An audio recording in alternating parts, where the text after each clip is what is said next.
Bonjour à tous, c'est François. Dans cette vidéo, je vous explique comment utiliser la bague de Ménard pour calculer la capacité portante d'une fondation superficielle à partir des résultats de l'essai pressiométrique. La formule de Ménard est la suivante. Dans cette équation, la capacité portante, notée QL, dépend des pressions verticales et horizontales au repos, de la pression limite déterminée par l'essai pressiométrique et d'un coefficient K, le facteur de portance pressiométrique, que nous devons déterminer.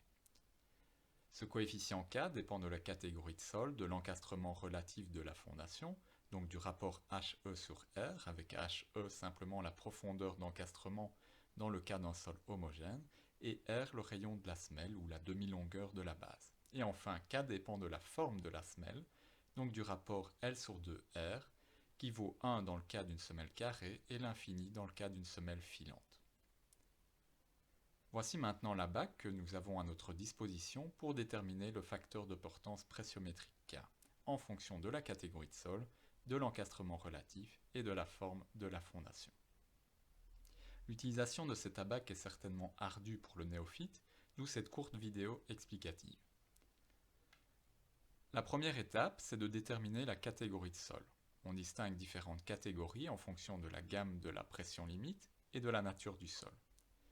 Imaginons pour la suite que l'on ait un sable avec une pression limite comprise entre 1 et 2 MPa.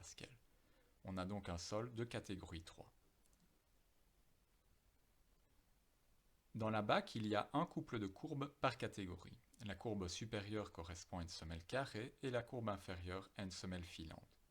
Parmi les différentes courbes de la bague, on retient donc uniquement les courbes relatives à la catégorie 3. Voici donc les deux courbes dont nous avons besoin. L'étape suivante est de calculer l'encastrement relatif pour se situer sur l'axe des abscisses de la bague. Si on a par exemple une fondation de 1 m de rayon et un encastrement de 1,5 m, on se situe à 1,5 sur cet axe. On vient ensuite repérer les intersections des deux courbes à 1,5. Il nous reste un dernier paramètre, la forme de la fondation. Pour cela, une échelle est donnée sur la gauche. Le sommet correspond à la semelle carrée et la base à la semelle filante. On vient alors relier les extrémités de cette échelle aux deux points précédemment repérés pour l'encastrement voulu. Ceci définit ainsi un point de fuite. Imaginons finalement que notre fondation présente un rapport L sur 2R de 2. On vient alors relier ce point de l'échelle à notre point de fuite.